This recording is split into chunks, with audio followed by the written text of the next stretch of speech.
Bonjour à tous, je suis ravie de vous retrouver dans un nouveau numéro d'Isère Mag. J'espère que vous allez bien, que vous avez passé une année 2021 sereine et positive. Et pour cette nouvelle année qui s'annonce, nous vous proposons de vous faire encore découvrir tout ce qui fait la richesse de notre département. De l'or, de l'argent, du bronze, ils sont riches de médailles et de performances, d'envie, de larmes et de joie. Ce sont les sportifs isérois que le département met à l'honneur lors d'une soirée exceptionnelle. On ira les retrouver dans un instant. Mais avant cela, le sommaire grimpant, gourmand et fascinant. Assurer et rassurer, le département de l'Isère encourage la pratique des activités sportives en extérieur. Face à l'essor de l'escalade et pour permettre aux grimpeurs de tous âges de pratiquer en toute sécurité, le département s'associe à la Fédération française de montagne et d'escalade et reprend la gestion et la responsabilité de 60 sites parmi les plus intéressants des Alpes. Il n'y a que des bonnes choses dans les petits gâteaux d'Adélaïde Cookies à Grenoble.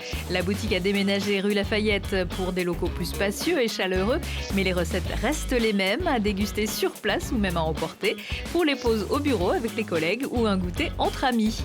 Et puis, parce qu'un battement d'ailes de papillon ici peut créer un tsunami là-bas, le musée dauphinois poursuit son tour du monde. Après les Tibétains, les Inuits et le Japon, c'est à la rencontre de l'Amazonie, forêt-monde et de ses peuples que nous transporte sa nouvelle exposition en lien avec l'appel de la forêt.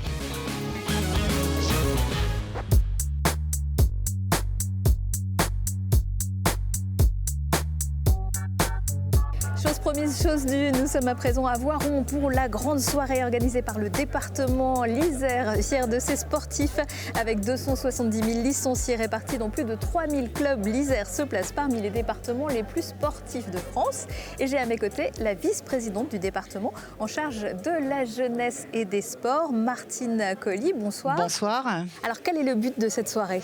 Écoutez, c'est de rassembler d'abord les sportifs isérois qui ont brillé pendant la saison dernière. Alors une saison déjà un peu particulière, mais heureux de retrouver tout ce monde-là malgré tout, parce qu'il y a eu des compétitions, leurs entraîneurs et les bénévoles qui les accompagnent, évidemment. Voilà, une soirée de convivialité et puis montrer l'exemplarité de ces athlètes qui brillent au plus haut dans leur discipline. Alors vous l'avez dit, les clubs et les associations ont été touchés de plein fouet par cette crise sanitaire.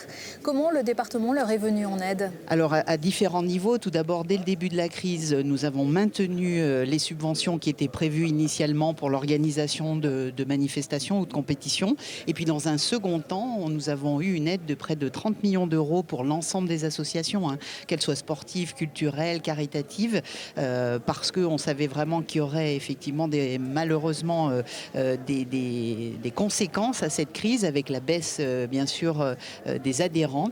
Et donc chaque association ou club a pu déposer une demande exceptionnelle d'aide et nous avons répondu à de nombreuses sollicitations qui a pu, j'en suis persuadée, et nous avons eu beaucoup de retours positifs, aider à passer ce cap de cette crise sanitaire. Ah oui, certaines des associations ont perdu 20 à 30%. C'est la moyenne, entre 20 et 30% selon les disciplines. Activité. Vous avez également fait évoluer le pack loisirs là, pour les collégiens. Alors oui, c'était un engagement de campagne de Jean-Pierre Barbier et de la majorité, avec la prise en charge exceptionnelle de 50% de la licence sportive, mais aussi pour certaines disciplines pour lesquelles c'est obligatoire, la prise en charge de l'adhésion au club et des cours. Donc voilà, quelque chose qui était fait pour relancer l'activité physique, bien sûr, chez les collégiens, mais aussi l'activité des clubs en général. Ça, c'était pour la rentrée 2021. Est-ce que le dispositif sera reconduit pour la rentrée 2022 ? Alors, nous allons repartir sur un nouveau dispositif. C'est en cours de construction et nous vous donnerons tous ces éléments à partir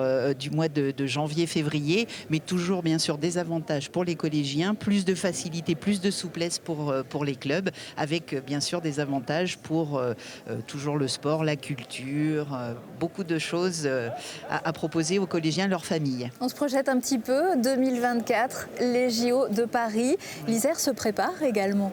Absolument. Alors nous sommes bien sûr labellisés Terre de Jeux depuis plus de 2 ans, le département. Et puis les communes, petit à petit, les intercommunalités se rajoutent. Et nous avons pour but de fédérer un peu toutes ces candidatures et toutes ces labellisations pour avoir un vrai projet isérois. Vous en verrez d'ailleurs quelques images tout à l'heure avec bien sûr la possibilité d'accueillir des équipes étrangères et bien sûr des équipes françaises dans nos terres iséroises où la pratique de presque l'ensemble des sports olympiques d'été est possible. Alors ce qu'on a oublié de dire, c'est que le département soutient également la pratique individuelle, en plus des collégiens, des clubs et des associations. Bien sûr, alors au travers des sportifs de haut niveau qui sont accompagnés dès lors qu'ils sont sélectionnés aux Jeux Olympiques et qu'ils obtiennent aussi des médailles. Et que je parle de sport, de personnes valides, mais aussi tout ce qui concerne le handisport et le sport adapté. Et c'est pour ça que ce soir, nous sommes tous ensemble. C'est aussi une volonté de notre président. Nous sommes les clubs qui pratiquent soit le valide ou le mélange ou l'inclusion. Notre objectif, c'est vraiment d'être ensemble. On a le même objectif, les mêmes valeurs que porte le sport. Alors le confinement et la pandémie ont laissé des traces aussi, entre prise de poids, stress, perte de souffle. je ne vise personne. Alors il y a une pratique qui se développe de plus en plus. Il faut dire que l'Isère, c'est un des plus beaux terrains de jeu pour ça. C'est l'escalade. Alors je ne sais pas si vous pratiquez l'escalade, Martine Colli. J'ai testé sur les différents murs que nous avons aujourd'hui dans beaucoup de nos installations, mais je suis plus sur les planches, moi, voyez-vous, de ski. Je suis plus à l'aise. Ça tombe bien, il a neigé. Voilà. Mais en tout cas, pour l'escalade, vous seriez 70 000 à la pratiquer en Isère, la grande majorité sans licence de la FFME qui gère pourtant les sites, qui gérait les sites, puisque le département, au titre de son code des sports, a décidé de prendre le relais. Et c'est au pied de la falaise de Roche-Pleine que l'annonce a été officialisée. Vous étiez présente, Martine Colli. Et puisque vous connaissez bien le sujet, je vais vous laisser profiter de la soirée. Et puis nous, on va regarder le reportage d'Arthur Glory. Merci beaucoup, très belle soirée. Merci, bonsoir. L'Aubiou, la dalle de Chantelouve, le Mont-Aiguille, l'Isère regorge de sites rêvés pour les grimpeurs, pourvus de pratiquer en toute sécurité sur les voies naturelles. Jusqu'ici, c'était la Fédération française des montagnes et de l'escalade qui avait la charge de l'aménagement et de la sécurisation des falaises. Sauf que la petite fédération ne représente que 110 000 licenciés, alors que près d'1,5 million de Français pratiquent l'escalade. Il n'y a pas de raison que la fédération, 5-10% des pratiquants des falaises, assure, elle, au niveau assurance, la responsabilité des falaises. Donc ça nous est semblé une anomalie. Donc on travaille à restituer cette responsabilité aux collectivités, ce qui est le cas pour les sentiers de randonnée, les itinéraires de VTT, les sentiers d'équitation. Ce ne sont pas les fédérations qui assument la responsabilité de ces itinéraires. Mais nous, pour des raisons historiques, et j'en suis fier de ce passé, j'en suis très fier. Mais aujourd'hui, il faut remettre les choses dans l'ordre.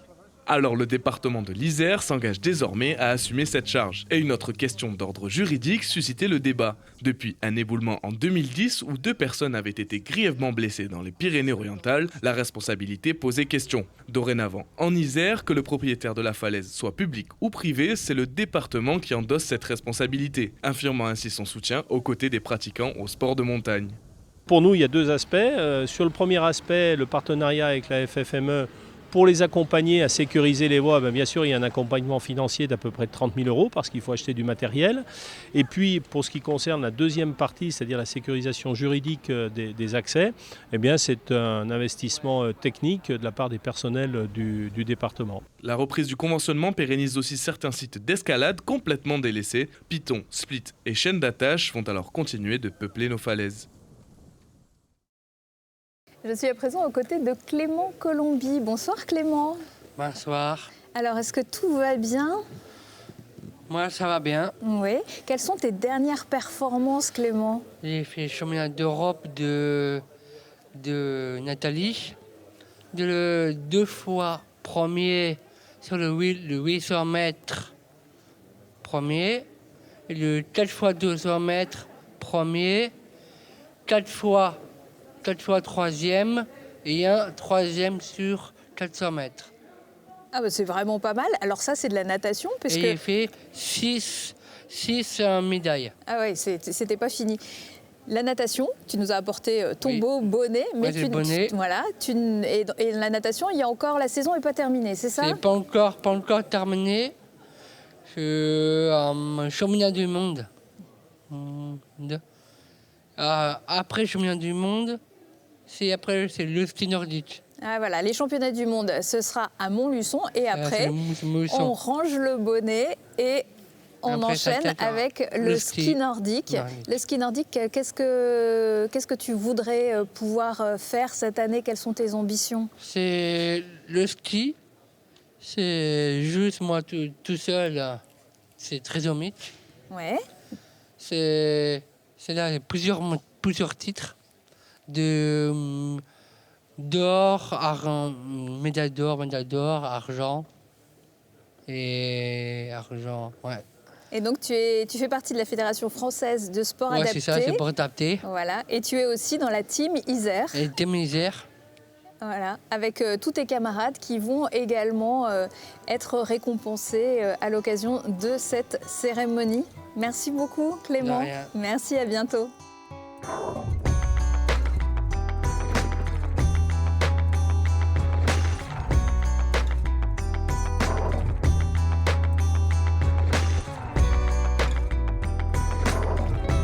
Et j'ai maintenant le plaisir d'avoir à mes côtés une vice-championne olympique. Bonsoir Laura Tarantola. Bonsoir. Vous avez donc été médaillée d'argent aux derniers Jeux Olympiques de Tokyo. Je regarde ma petite fiche parce que c'est compliqué un petit peu les catégories d'aviron. C'était en 2 couple poids léger. Vous étiez avec Claire Beauvais. Racontez-nous un peu cette course avec ce finish incroyable. Oui, c'est ça. Donc avec Claire, ouais, une super course. Franchement, on fait vraiment un beau parcours et une course hyper serrée. Voilà, ça se joue à rien du tout. On est à quelques centièmes du titre et on est à quelques dixièmes de la 5e place aussi. Donc c'est vrai que le finish était très fort et ça s'est joué tout à la fin, quoi. À la fin, d'ailleurs, vous n'y croyez même pas? Non, ouais, c'était assez surréaliste. Puis on était dans la fatigue, voilà, et à ce moment-là de la course, on a quand même moins de lucidité. Et quand on passe la ligne, c'était tellement serré qu'on était incapable de dire où est-ce qu'on était. Et puis vraiment, on était focus sur tout donner jusqu'au bout. Donc on n'a pas cherché à prendre trop d'infos, mais non, quand on passe la ligne, on ne sait pas. Et puis un très beau moment également, le moment de la remise des médailles avec cette symbolique, puisque pour ces Jeux Olympiques, vous remettez les médailles. Vous étiez super heureuse, c'était super beau à voir. Oui, ouais, non, franchement, c'était un moment absolument génial. Là, ça fait 4 mois, à quelques jours près. Et j'ai l'impression que c'était hier. Enfin, franchement, c'était un moment dingue. Ouais, le podium, c'est vraiment le moment qui m'a le plus émue, quoi, parce que finalement, on commence à se rendre compte un peu de ce qui se passe et on repense à tout le chemin parcouru, les moments où c'était moins facile et on se dit waouh. On a bien fait de s'accrocher, quoi, et le résultat est juste trop chouette. L'Isère, pour vous, c'est un département, mais c'est aussi forcément une rivière.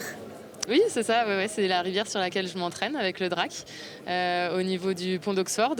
Et oui, carrément, c'est où j'ai fait mes débuts à l'aviron grenoblois et j'ai pratiquement ramé que là, quoi. C'est un club particulier pour vous. Puis en plus, cette année, on parlait des Jeux Olympiques. Il y a eu énormément de licenciés du club qui ont été retenus. Oui, carrément. On était 4. Il y avait Emma Lunati et les frères Turlan.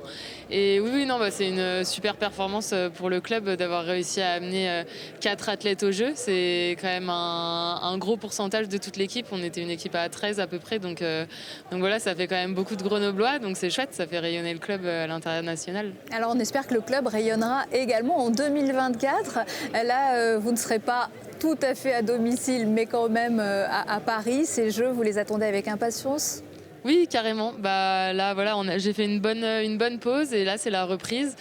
Il y a tout à refaire, hein. Tout est remis à zéro. On n'aura pas notre ticket aussi facilement. Il faudra se requalifier, mais on est prête et oui, on n'a qu'une seule envie, c'est de revivre ça, de le revivre avec le public français, de tout donner et d'aller, de croire à la plus belle des médailles et puis on verra ce que ça donne. Nous aussi, on a hâte. Merci beaucoup Laura. Merci. Et très belle soirée à vous. Merci.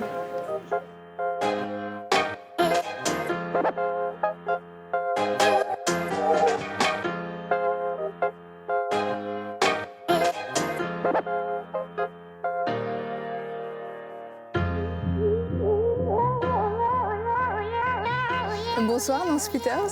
Bonsoir.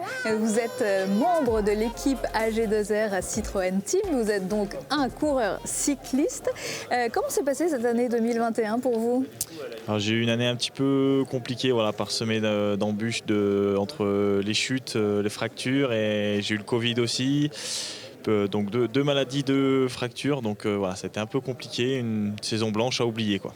Ah, mais on fera mieux la prochaine fois. Vous êtes ambassadeur du département. Pourquoi vous avez accepté ? C'est une mission qui vous tient à cœur ?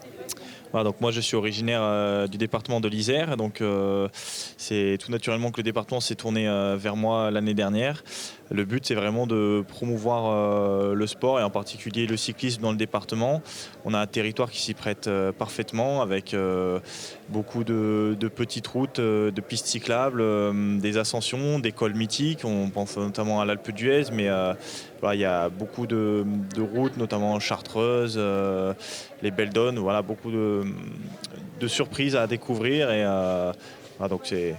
est-ce que vous avez le temps de profiter du paysage ? Oui, bien sûr, à l'entraînement on n'est pas toujours à fond. Non, c'est ce que j'aime justement dans le vélo, de pouvoir regarder le paysage et de pouvoir aller où je veux, d'être libre de faire mon propre parcours. Alors on a dit que 2021 on oubliait. Vos objectifs pour 2022, ce sera quoi ? Donc de refaire une vraie saison complète sans embûches et de retrouver mon vrai niveau. Et donc de lever les bras, c'est le but. Je fais du vélo pour gagner. Et j'ai 2 objectifs majeurs qui sont le Tour d'Italie et le Tour d'Espagne. Pas le Tour de France ? Non, il faut faire un choix. C'est dur de faire les 3 grands tours la même année.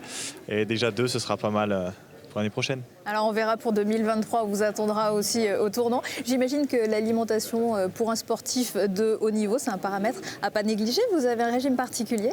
Oui, aujourd'hui tout le monde s'entraîne, tout le monde connaît les valeurs de l'entraînement, des capteurs de puissance, tout ça. Donc ce qui peut faire la différence, c'est des petits détails. Donc l'alimentation en fait partie.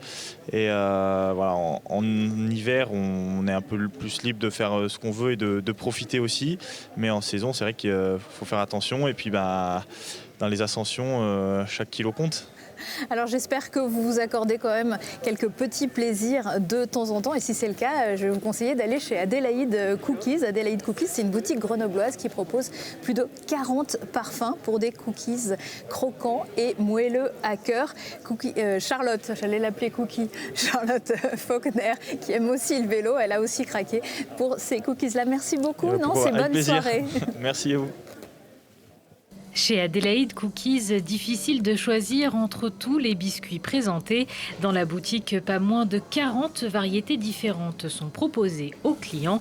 Des cookies qui font le bonheur des Grenoblois depuis maintenant plus de 30 ans. Et après toutes ces années, certains d'entre eux restent incontournables. Alors les best-sellers, donc on a le M&M's qui plaît à tout le monde. On a le caramel au beurre salé, le nounours à la guimauve aussi qui est très gourmand. On en a fait aussi un régional avec les produits grenoblois, donc la chartreuse, les noix, la myrtille. Cookies, muffins ou encore scones anglais, ici tout est fait maison. Avant qu'Anne ne reprenne la boutique en 1996, Adélaïde Cookies ne proposait que 8 sortes de biscuits. Aujourd'hui, il s'en vend 6 à 800 par jour et c'est en échangeant avec ses clients qu'Anne trouve des idées pour des nouvelles recettes. Des clients qui restent fidèles à l'enseigne grenobloise. La boutique existe depuis 1989. Et à l'époque, c'était vraiment avant-gardiste de créer une boutique monoproduit, c'était même assez osé. Mais justement, je pense que c'est ce qui a plu aux gens. Tout de suite, les étudiants ont adhéré au concept. Et maintenant, c'est très drôle parce que je retrouve des gens que j'ai connus enfants ou adolescents qui reviennent avec leurs enfants. Donc ça a créé vraiment une communauté. C'est très agréable, c'est très sympa. Fort d'une année 2020 avec de bons résultats et ce malgré plusieurs mois de confinement et un changement d'emplacement rue Lafayette, la marque de cookies veut développer les livraisons mais aussi le click and collect directement depuis sa boutique. On m'a rendu compte que notamment certains jours de grande affluence, il y avait trop de queues dans la rue et qu'il y avait probablement une perte de vente. Du coup, nous avons décidé d'ouvrir une fenêtre et d'essayer de développer une vente à l'emporter et un click and collect, les deux en fait. En plus de ces différents modes de retrait, vous pouvez commander directement sur le site de l'enseigne. Le succès d'Adélaïde Cookies est tel qu'en un an, l'équipe est passée de 2 à 8 personnes.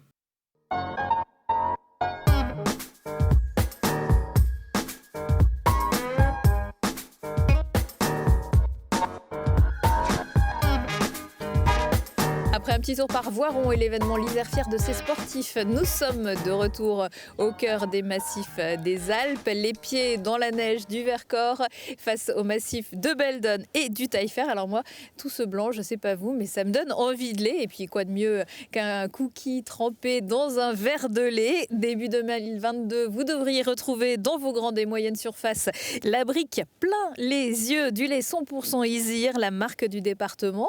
18 producteurs laitiers du Trièves et de Matésine adhèrent à ce projet aux côtés de la Chambre d'agriculture de l'Isère. Leur lait UHT sera collecté et conditionné dans l'usine Candia de Vienne avant de se retrouver peut-être sur la table de votre petit déjeuner. Comme c'est peut-être déjà le cas pour d'autres produits Isir que vous pouvez retrouver dans la boutique Isir Original. Elle a ouvert ses portes le 1er décembre au village outlet de Villefontaine et propose tout au long de l'année des produits locaux, éthiques et responsables pour y profiter aussi d'animations, dégustations et rencontres avec des producteurs.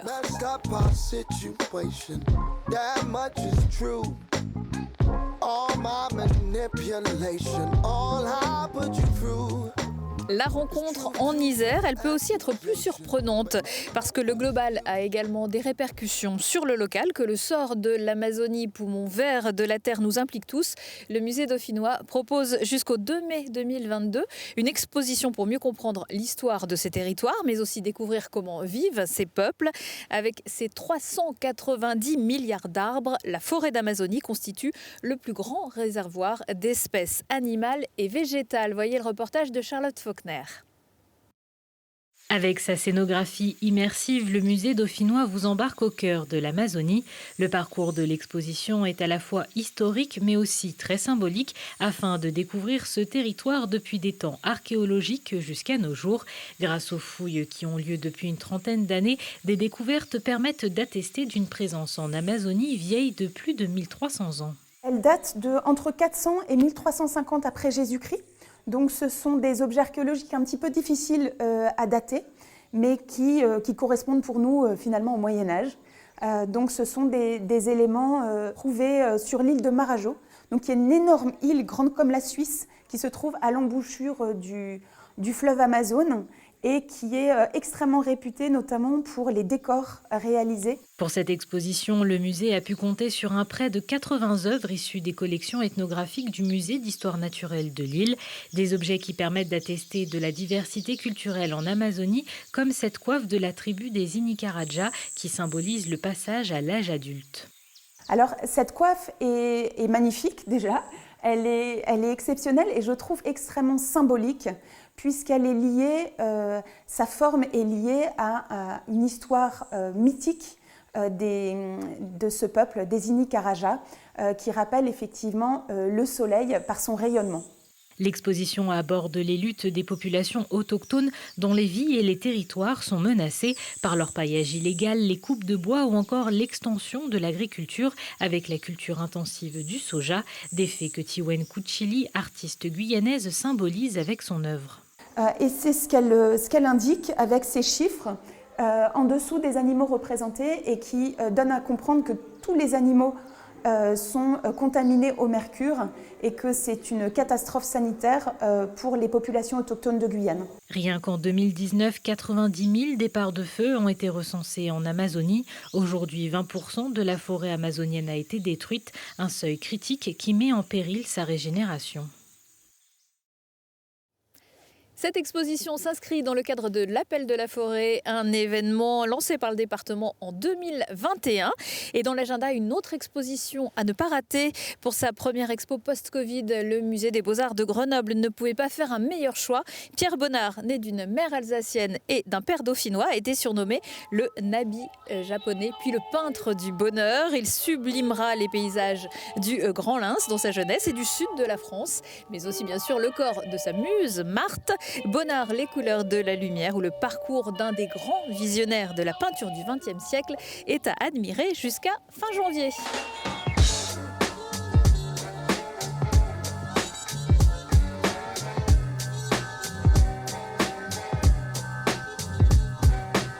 Isère Mag, c'est fini pour aujourd'hui, mais le replay, ça fonctionne 24 h sur 24 sur Télé Grenoble. Et puis encore bien d'autres infos à retrouver dans votre magazine en boîte aux lettres et sur isère.fr. À très bientôt.